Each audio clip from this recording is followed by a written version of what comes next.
Assalamualaikum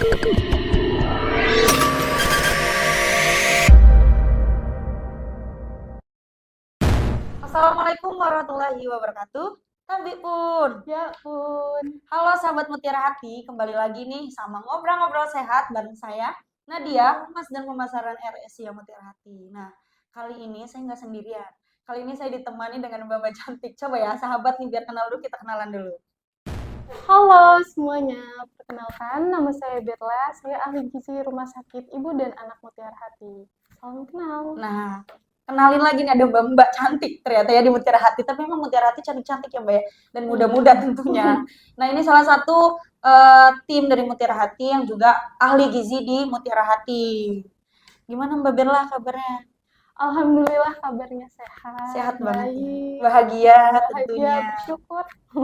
Masya Allah, alhamdulillah. Jadi enak ya kalau misalkan sehat, bahagia nih, kita kasih-kasih tips sedikit sama sahabat-sahabat Mutiara Hati nih, jadinya enak ya Mbak. Iya. Asik. Nah, Mbak Berlah, mungkin sebelum tanya intinya mungkin ya, saya mau tanya-tanya dulu aja sih untuk saya mungkin sahabat Mutiara Hati yang di rumah juga mau tahu.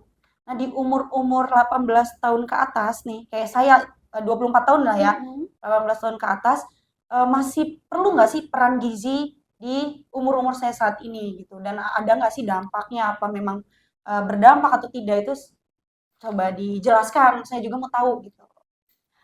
Oke, kita sama-sama belajar ya. Jadi di sini untuk pertumbuhan sendiri, untuk di usia kita yang udah memasuki usia 20, untuk perempuan, tentunya kita sudah tidak bisa untuk bertumbuh ke atas, untuk tinggi. Karena batas maksimalnya di usia 18 tahun, seperti itu. Nah, berarti di umur 20 tahun ya? Ya, Karena terakhir 18 ya untuk tinggi. Nggak bisa tinggi ke atas, tidak bisa. bertumbuh ke atas, Bisanya ke samping. samping. Jadi ada nggak sih Mbak tips-tips yang untuk gizi yang nggak yang kita takut ya sebenarnya untuk tumbuh ke samping? Untuk tumbuh ke samping. Sebenarnya itu dengan cara kita mengatur pola makan ya tentunya. Jadi kan kita nih banyak nih istilah dengan diet. Sebenarnya diet itu bukan kita tidak makan sama sekali. Diet itu adalah pengaturan pola makan.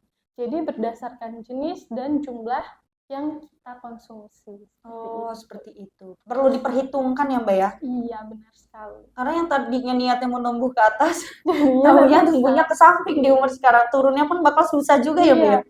Berarti segala sesuatu yang kita makan ini perlu diperhitungkan iya. seperti itu. Nah, selain kita memikirkan untuk pertumbuhan tadi ini udah dijawab nih sama Mbak Berla, ternyata untuk tinggi itu nggak bisa kalau udah di umur kita ini ya. Iya. Yang bisa itu tumbuh ke samping. Nah, setelah itu Mbak Berla, nih di umur saya dan teman-teman yang ada di rumah mungkin yang seumuran sama saya, sudah memikirkan untuk persiapan nih, untuk persiapan menikah serius Iya. gitu ya. Nah, sebelum mau ke jenjang seperti itu kan kita pasti mempersiapkan mental ya Mbak ya. Nah, peran gizinya sebelum masa reproduksi itu seperti apa? Yang perlu dipersiapkan gitu. Oke, lagi-lagi kita belajar bareng ya. Oke. Untuk persiapan gizinya, sebelum masa reproduksi itu ada satu yang berpengaruh langsung terhadap siklus ovulasi dan kesuburan, yaitu adalah vitamin D. Pasti sering dengar ya. Iya. Nah, vitamin D itu yang paling kita gampangnya kita dapetin dari sinar matahari. Nah, kemudian ada beberapa jenis makanan yang memang sumbernya adalah tinggi vitamin D. Nah, yang pertama ada beberapa jenis ikan laut, yaitu ikan salmon, kemudian makarel, udang, teri, sarden, dan lain sebagainya.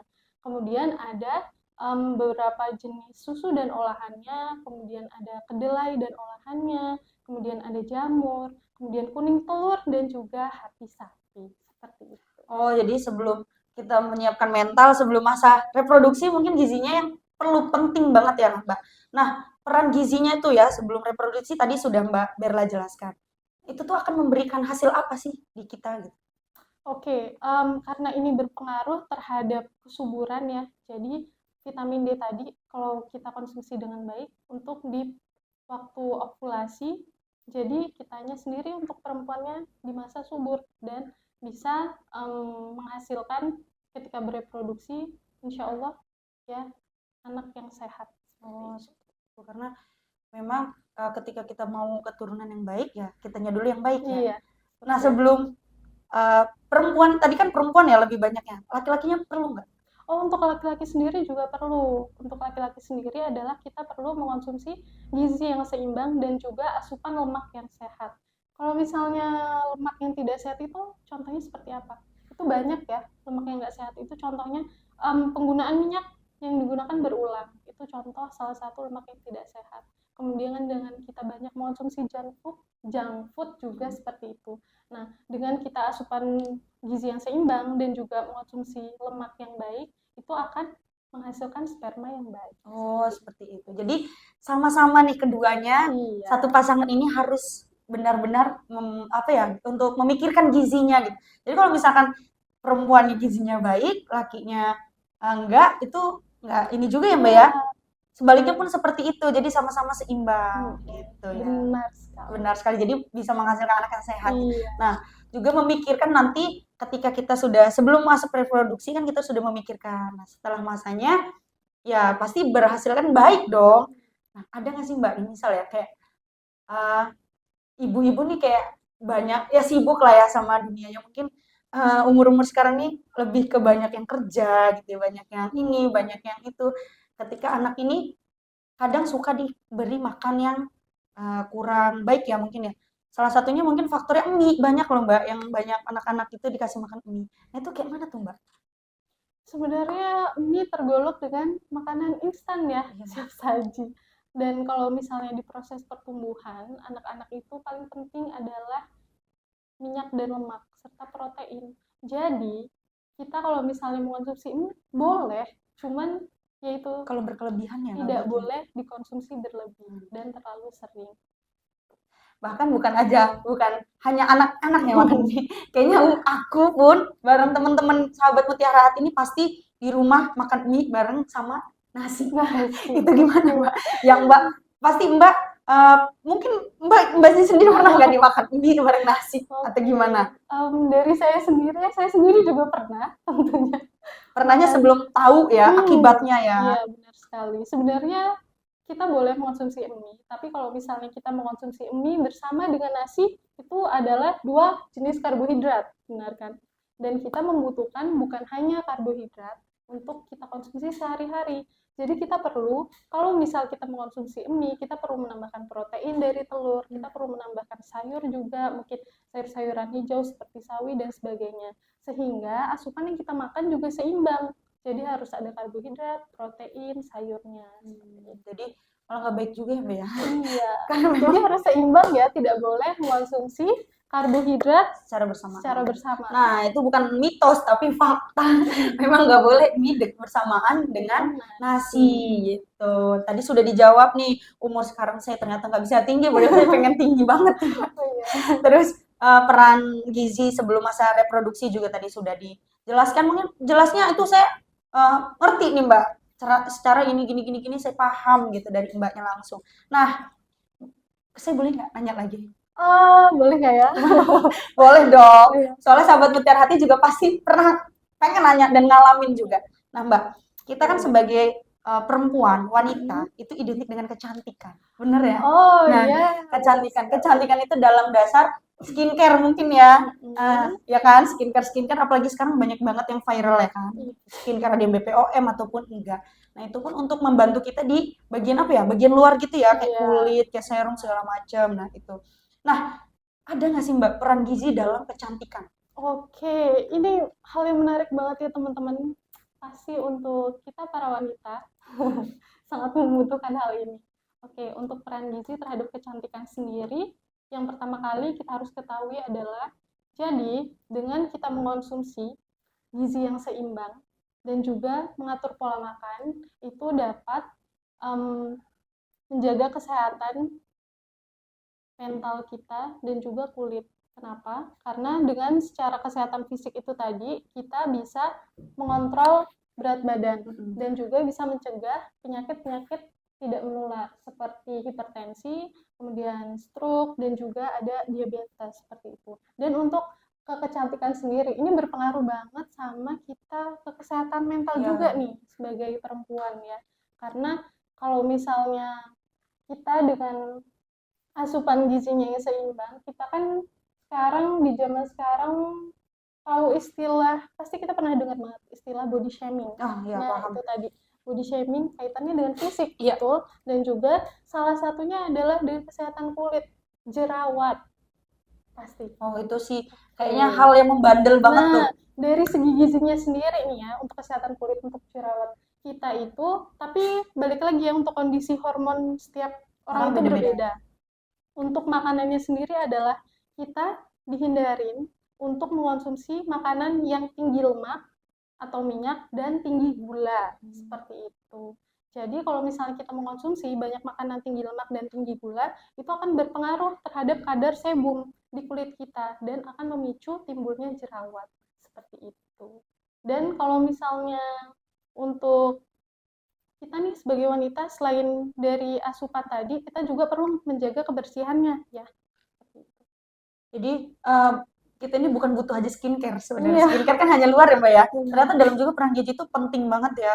Dari kulit, dari berjerawat. Karena memang berjerawat ini aku juga ngalamin, itu bandel banget. Ternyata Iya. mungkin memang aku kurang aja untuk asupannya, asupan gizinya gitu. Laki-laki juga sama ya, Mbak? Oh, untuk laki-laki juga sama. Dan kita bakal berbagi tips ya. Ada beberapa jenis makanan yang dia berfungsi untuk kulit sangat baik.